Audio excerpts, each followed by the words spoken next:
تو یہ سال عام الفیل کا سال کہلاتا ہے۔ اس عام الفیل کے سال کے 50 یا 55 دنوں بعد رسول اللہ صلی اللہ علیہ وسلم کی ولادت ہوئی۔ مختلف اقوال ہیں، ایک قول یہ کہ 9 ربیع اول کو ولادت ہوئی ہے، ایک قول یہ کہ 8 ربیع اول کو ولادت ہوئی ہے، ایک قول ہے کہ 10 کو اور ایک قول ہے کہ 12 کو۔ ہمارے ائمہ میں سے علامہ ابن حجر اسقلانی رحمہ اللہ بہت بڑے عالم گزرے، انہوں نے فتح الباری کے نام سے بخاری کی ایک شرح لکھی ہے۔ ان کے ایک شاگرد ہے علامہ سخاوی رحمہ اللہ، بہت بڑے عالم ہیں، بہت بڑے محدث ہیں۔ تو خطیب بغدادی کا عالم گزرے، مورخ گزرے، ان کی تاریخ پر کتاب ہے۔ خطیب بغدادی نے بخاری کے متعلق کہا ہے کہ امت اب تک بخاری کا حق ادا نہیں کر سکی، اس کی ایسی خدمت نہیں کر سکی جیسی خدمت اس کا حق تھا۔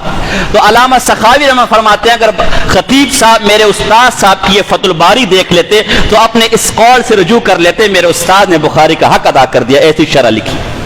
تو علامہ ابن حجر اسقلانی نے فتح الباری کے اندر 9 ربیع اول کی تاریخ لکھی ہے۔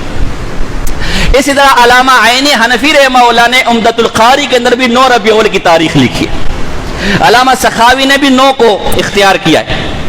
ایک بہت بڑے سائنسدان فلکی گزرے ہیں محمد بن موسیٰ الخوارزمی، 235 ہجری ان کی تاریخ وفات ہے، انہوں نے بھی 9 ہجری کو اختیار کیا ہے۔ ہمارے ترکی خلافت عثمانیہ کے آخری نائب شیخ الاسلام شیخ محمد زاہد کوثری رحمہ اللہ، ان کے مقالات میں رسول اللہ صلی اللہ علیہ وسلم کی ولادت پر ایک مقالہ ہے، اس میں بھی انہوں نے 9 کو ترجیح دی ہے۔ اور ایک بہت بڑے مصر کے فلکی گزرے ہیں، سائنسدان گزرے، محمود پاشا فلکی، انہوں نے اس پر ایک مستقل کتاب لکھی ہے، التقویم فی العرب قبل الاسلام، فرانسیسی زبان میں۔ پھر ترکی کا ہمارے پاس موجود ہے، پھر ترکی کا ایک عالم گزرا ہے احمد زکی پاشا، اس نے نتائج الافکار کے نام سے اس کا عربی میں ترجمہ کیا ہے۔ انہوں نے سائنسی اور ریاضی بڑا زبردست دلائل کے ساتھ یہ ثابت کیا ہے کہ یقینی طور پر رسول اللہ صلی اللہ علیہ وسلم کی ولادت 9 ربیع اول تھی، 20 اپریل تھا، 571 عیسوی تھا، اور صبح صادق کا وقت تھا۔ اور صبح صادق کا وقت ابھی بھی آپ 20 اپریل کا دیکھیں تو قریباً 4:40 بنتا ہے۔ یہ حضور علیہ السلام کی ولادت 9 ربیع اول۔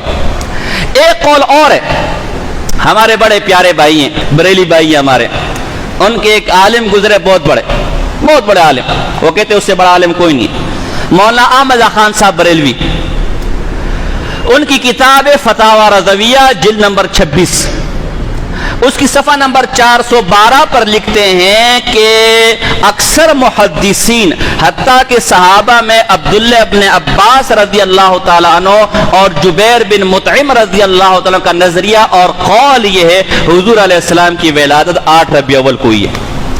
اور پھر کہتے ہیں میں نے خود بھی حساب لگایا کہ چکر کیا ہے، زیجات یعنی فلکیات کے اصول سے اور ریاضی کے اصول سے، تو میں نے جو حساب لگایا وہ بھی 8 ربیع اول کا نکلتا ہے، 12 ربیع الاول وفات ہے اور 8 ربیع اول تاریخ پیدائش۔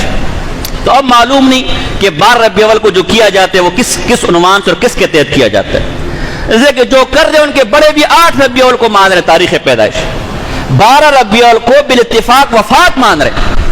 بہرحال اس میں بھی ایک حکمت اللہ کی، اللہ تعالیٰ نے پہلے رسول اللہ صلی اللہ علیہ وسلم کو لیلۃ القدر بتائی تھی کہ کون سی رات ہے، آخری عشرے میں کون سی رات ہے، لیکن پھر بعض مسلمانوں کو لڑتے ہوئے دیکھا تو ذہن سے نسیان ہو گیا۔ علماء نے اس کی حکمت لکھی ہے کہ لیلۃ القدر بھولنے کی وجہ یہ ہے کہ اگر ہمیں لیلۃ القدر کی رات معلوم ہوتی اور پھر بھی یہ گناہ کرتے اللہ کا عذاب نازل ہوتا۔ تو رسول اللہ صلی اللہ علیہ وسلم کی تاریخ ولادت اگر یقینی طور پر معلوم ہوتی اور پھر بھی ہم یہ ڈھول ڈمکے کرتے، یہ ڈھول باجے کرتے جو اس وقت پورے شہر کے اندر 12 ربیع الاول دن کیے جاتے ہیں، تو اللہ کے غضب کو کوئی روکنے والا۔